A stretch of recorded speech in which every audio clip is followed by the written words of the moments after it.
Üdvözlünk! Ma egy igazán izgalmas technológiát járunk körbe az általad küldött anyagok alapján, ez az NLS. Igen, üdvözlök én is mindenkit. Bevallom nekem, elsőre ez az egész kvantumfizika, meg komplex modellek, miatt kicsit ködösnek tűnt, de most az a cél, hogy kihámozzunk belőle a lényeget számodra. Valóban nem egy hétköznapi téma. Az NLS, ahogy a forrásaid írják, igen, az egy olyan rendszer, ami kvantumfizikai elvekre épül, meg hát egyedi matematikai algoritmusokra. És mit csinál pontosan? Lényegében azt figyeli, hogy hogyan reagál, hogyan rezonál a te szervezeted bizonyos ingelekre. Például mondjuk egy lézerfényre. Aha. És ebből próbál következtetni a belső állapotokra, a folyamatokra, de fontos itt megjegyezni, ez Magyarországon hivatalosan állapotfelmérés. Állapotfelmérés, nem orvostechnikai eszköz. Pontosan. Nem gyógyító eszköz a klasszikus értelemben. Oké, álljunk is meg itt egy pillanatra. Tehát, ha jól értem az anyagaidból, ez nem egy olyan gép, ami mondjuk közvetlenül megjavít valamit. Nem közvetlenül. A forrásaid is hangsúlyozzák, hogy sem ez, sem a biorezonancia nem írja felül a tested saját jelzéseit, a saját működését. Hanem? Inkább úgy fogalmaznak, hogy az öngyógyító képességeket motiválja, ösztönzi. Motiválja. Hogyan? Képzeld el úgy, hogy a rendszer azonosítja azokat a finom eltéréseket attól a mintázattól, amit a te szervezeted normálisnak, egészségesnek tart. Rezgés mintázatról beszélünk. Értem. És ezután egyfajta, bioinformatikai visszajelzést ad. Nem kémiai anyagokkal, nem durva fizikai beavatkozással. Csak információval. Igen, információs szinten kommunikál. Mintha a tested kapna egy tükörképet, ami finoman emlékezteti az optimális állapotra, és ez indítja be a saját korrekciós mechanizmusait, ugye? Ez az információs szintű kommunikáció, ez izgalmasan hangzik. És itt jönnek be a képbe a forrásaid által említett dolgok, mint a hullámgenetika, Garzsajev neve is felmerül. Igen. De mintha lenne egy kis vita a technológia eredetéről, az NLS talán más, esetleg régebbi koncepció? Igen, a dokumentumait kitérnek erre az eredet kérdésre. Hogy ki volt előbb, ki fejlesztett ki mit, volt-e esetleg átvétel. Szóval kié a találmány?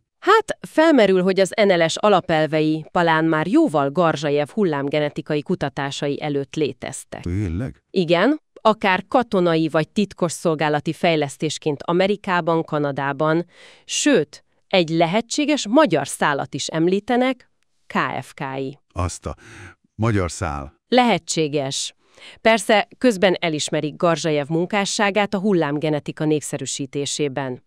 Ez ugye arról szól leegyszerűsítve, hogy a DNS képes információt közölni hullámokkal, mondjuk elektromágneses jelekkel. Oké. De a forrásait szerint a lényeg nem is ez a kié a kerék vita, hanem az, hogy a technológia létezik, terjed, több néven is fut egyébként, és a tapasztalatok szerint segít.